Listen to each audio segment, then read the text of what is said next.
ಭಾರತದ ಸಂವಿಧಾನದ ವಿಧಿ 107 ಆರ್ಟಿಕಲ್ 107 ಸಂಸತ್ತಿನಲ್ಲಿ ಮಸೂದೆಗಳನ್ನು ಬಿಲ್ಸ್ ಮಂಡಿಸುವ ಮತ್ತು ಅಂಗೀಕರಿಸುವ ವಿಧಾನಕ್ಕೆ ಸಂಬಂಧಿಸಿದೆ. ಸರಳವಾಗಿ ಹೇಳುವುದಾದರೆ, ಒಂದು ಕರಡು ಕಾನೂನು ಹೇಗೆ ಸಂಸತ್ತಿನ ಉಭಯ ಸದನಗಳಲ್ಲಿ ಚಲಿಸುತ್ತದೆ ಎಂಬುದನ್ನು ಇದು ವಿವರಿಸುತ್ತದೆ. ಈ ವಿಧಿಯ ಪ್ರಮುಖ ಅಂಶಗಳು ಇಲ್ಲಿವೆ. 1. ಮಸೂದೆಗಳ ಮಂಡನೆ ಇಂಟ್ರೊಡಕ್ಷನ್ ಆಫ್ ಬಿಲ್ಸ್. ಹಣಕಾಸು ಮಸೂದೆಗಳು, ಮನಿ ಬಿಲ್ಸ್ ಮತ್ತು ಇತರ ಆರ್ಥಿಕ ಮಸೂದೆಗಳನ್ನು ಹೊರತುಪಡಿಸಿ ಉಳಿದ ಯಾವುದೇ ಸಾಮಾನ್ಯ ಮಸೂದೆಯನ್ನು ಸಂಸತ್ತಿನ ಯಾವುದೇ ಸದನದಲ್ಲಿ ಲೋಕಸಭೆ ಅಥವಾ ರಾಜ್ಯಸಭೆ ಮೊದಲು ಮಂಡಿಸಬಹುದು. 2. ಉಭಯ ಸದನಗಳ ಒಪ್ಪಿಗೆ ಅಗತ್ಯ. ಯಾವುದೇ ಮಸೂದೆಯು ಕಾನೂನಾಗಬೇಕಾದರೆ ಅದು ಲೋಕಸಭೆ ಮತ್ತು ರಾಜ್ಯಸಭೆ ಎರಡರಲ್ಲೂ ಒಪ್ಪಿಗೆ ಪಡೆಯಬೇಕು.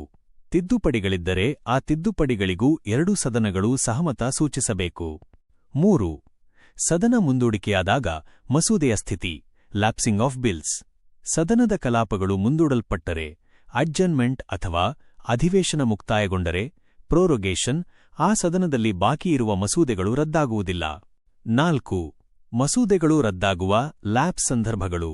ಮಸೂದೆಗಳು ಯಾವಾಗ ರದ್ದಾಗುತ್ತವೆ ಅಥವಾ ಜೀವಂತವಾಗಿರುತ್ತವೆ ಎಂಬುದು ಮುಖ್ಯ. ರಾಜ್ಯಸಭೆಯಲ್ಲಿ ಬಾಕಿಯಿರುವ ಮಸೂದೆ.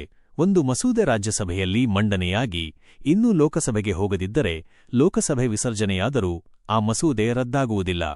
ಲೋಕಸಭೆಯಲ್ಲಿ ಬಾಕಿಯಿರುವ ಮಸೂದೆ. ಲೋಕಸಭೆಯಲ್ಲಿ ಮಂಡನೆಯಾದ ಅಥವಾ ಲೋಕಸಭೆಯಿಂದ ಅಂಗೀಕರಿಸಲ್ಪಟ್ಟು ರಾಜ್ಯಸಭೆಯಲ್ಲಿ ಬಾಕಿಯಿರುವ ಮಸೂದೆಗಳು ಲೋಕಸಭೆ ವಿಸರ್ಜನೆಯಾದಾಗ ಡಿಸಲ್ಯೂಷನ್ ರದ್ದಾಗುತ್ತವೆ. ಪ್ರಮುಖ ಅಂಶಗಳ ಸಾರಾಂಶ. ಅಂಶ: ವಿವರಣೆ.